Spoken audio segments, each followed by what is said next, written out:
going on, guys? It's Steve. These are my top 10 NBA three-point shooters of all time. Of all time. So it wasn't really that hard to make, to be honest. You know, I felt bad leaving some people off, but let's just go. So number 10, Dirk Nowitzki. The reason why I have Dirk on this list, now I know he's not the best three-point shooter on this list, but the reason why I have him on this list is because of his impact with the three-point shot. He truly changed the game. He was one of the first big men to really, start shooting from deep. And then you had your revolution, like you had your Tim Duncan's mid-range, but I'm talking about he was like your first big man to shoot threes. You know what I mean? Then we had Bosh come along, and now we have big men that can shoot threes, and Marcus Cousins and things like that. We really didn't see that until Dirk Nowitzki came and really started to use it. It wasn't that clear to see. But he did revolutionize the game, which is a good thing, which is why I have him at number 10 on this list. And let's not even forget that his shot is pretty much unblockable. But next up, I have Jason Terry. So Jason Terry, for his career, he's around 37.9% from three-point line, around 38. He took around 4 or 5 a game. In terms of that, you look at that and it's like, that's not really the best, percentages. But if you look at, just longevity and the ability, especially in the playoffs. I remember one series, he went 9 of 10 from downtown. I think it was 2011 in the Western Conference semifinals. He went 9 of 10. This is with Dallas, by the way. It was crazy, man. Crazy. And I think that was tied for the most threes in a playoff game, which is obviously why the Dallas Mavericks went on to sweep the Los Angeles Lakers. That was crazy, man. You know what I mean? Freaking, how can you shoot 9 of 10 from downtown? And even when you look at longevity, even after his prime, he was still a good spot-up shooter. He was a great three-point shooter in general.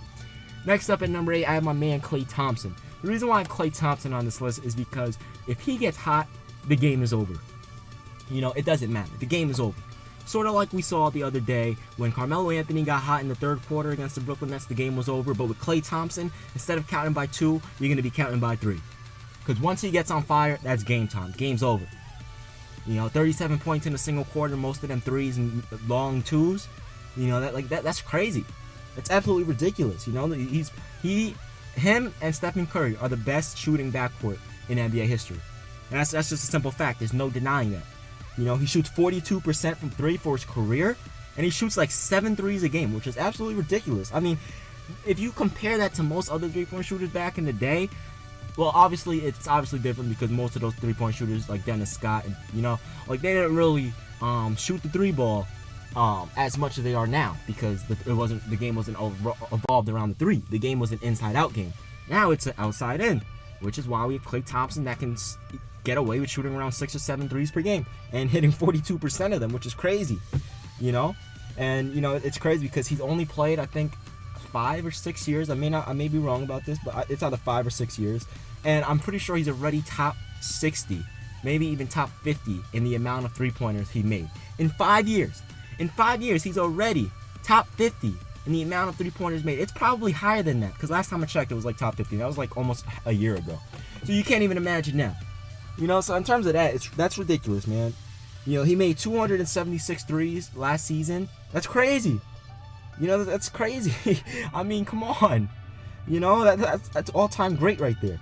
You know what I mean? All right, so number 6, I have my man Larry Bird. Well, actually, let me see, 10, 9, yeah, number 7, excuse me, I have my man Larry Bird.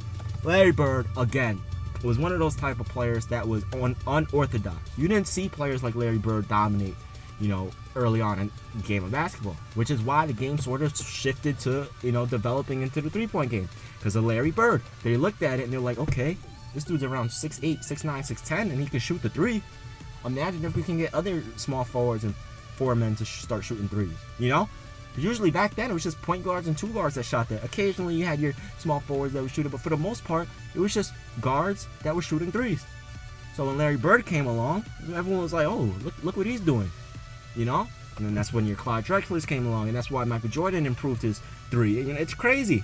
The impact that this guy had, shooting 37% from 3. Now, again, he's not all-time in the amount of threes and things like that, but that's also, you have to really be considerate. And the reason is because he only took around 2 threes per game. And the reason for that is it was an outside-in game once again. So you can't really say, well, you know what, he's not even that great. But, the dude shot like 650 for 1,700 for his career. from downtown. And that's with a little attempts. That's with a little attempts. Usually the more you shoot, the higher your field goal percentage is over time. And the less you shoot, the lower it is over time. But for his to still be considerably above average, that's crazy. And I think it was 86, 87, and 88, he was a 3-time All-Star three-point shootout champion, which is crazy. I mean, can you imagine winning 3 years in a row? I don't even think Stephon Curry won 3 years in a row. And, well, we already know where that's going. But anyway, number 6, I have Kyle Korver. Kyle Korver, obviously, is one of the most consistent three-point shooters ever. 43% for his career. He shot around 5 of them a game, and he's still playing, which is crazy, And not only that, he has the highest three-point field goal percentage in NBA history at 54% from beyond the arc, and that was in the 2009-2010 NBA season, which again, can you imagine? Most players can't even shoot 50% from the field, yet alone 45% from the field, but this dude was shooting nearly 54% from downtown. That's crazy, man. That's real shooting ability, and this is why he's still in the NBA. At Utah, Darren Williams had him. He was utilized because he was a shooter. When you're a shooter, you can do things like that. Shooting the basketball and playing defense allows you to have a longer career, which is why he's still in the league. He's not a superstar player. Yeah, he was an all-star a few times. He's not a superstar player. But you're damn right, he's a superstar shooter. You know what I mean? He'll light you up. At number 5, I have my man Steve Nash. Steve Nash, for his career, shot 43% from the field. And again, this is one of those times where you have to be you also have to really be considerate and not just look at the stats, because he only shot 3 threes per game. But then again, he's not like a Klay Thompson, or he's not like a Stephen Curry or a Kyle Korver, where you give me the ball, I'm shooting. He is a pass-first point guard. That's what he was. That's what made him a back-to-back MVP. So being that back-to-back MVP, being a pass-first point guard, and still having that smooth shooting touch, the league is actually lucky that he didn't shoot the ball more. The league is lucky he didn't shoot the ball more. And Nash was asked about Stephen Curry a while ago. I think this was a year or two ago. He was asked, and I don't remember the exact quote, but he said something along the lines like, Steph and I, first he said Steph is a really good player. There's no denying that. But me and him are just totally different types of players. He's a shoot-first player, and I'm just a pass-first player. He said something along the lines of that, and I agree. And he pretty much said I was a point guard as soon as I picked up the basketball. That's what I did, and I agree. That's what he was. It's crazy, man. Come on, dude. It's crazy, man.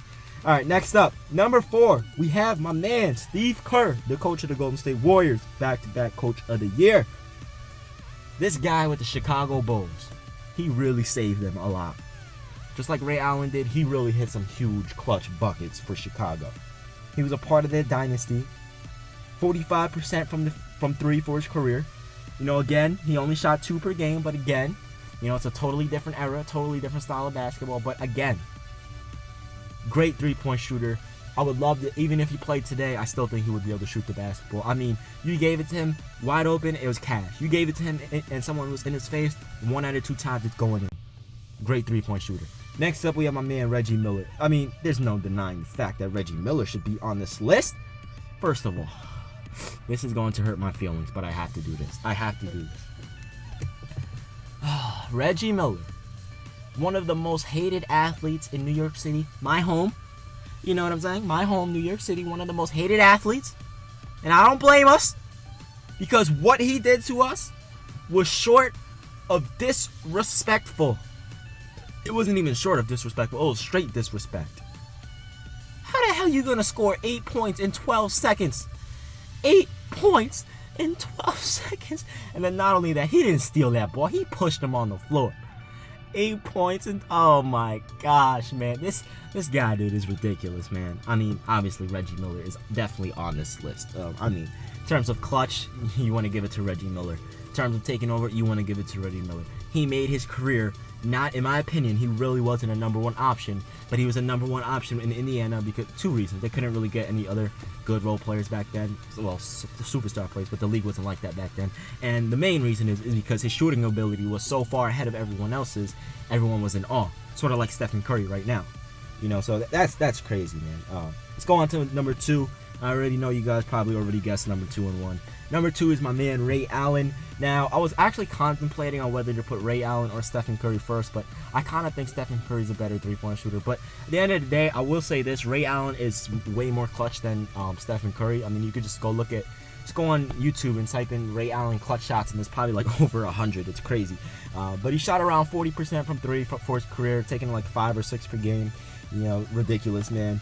He's 10-time All-Star, you know, I mean, 3-point shootout champion. I mean, you name it, he did it. You know what I mean? I mean, that's what he pretty much made his career out of. Before Stephen Curry, there was Ray Allen. Ray Allen was averaging 26 in Seattle. Anyway, number 1, you guys already know, Stephen Curry. I mean, come on, there's really no denying the fact. I think he holds the first, second, and I think actually Klay Thompson holds the 3rd place for most threes made in an NBA season. And again, he broke his records time in and time out. He tied Kobe Bryant for the most threes in a single game in NBA history. And I guarantee you, he's probably going to have, you know, by the end of his career, he'll probably have the most threes ever made. And on top of that, he's probably going to continue to break his, you know, season 3-point single makes record for probably the next 3 or 4 years. It's crazy, man. This dude is ridiculous. Take you off the, I mean, it's crazy. So anyway, guys, I'm out of here. Hope you guys enjoyed this video. It's been Steve. Peace.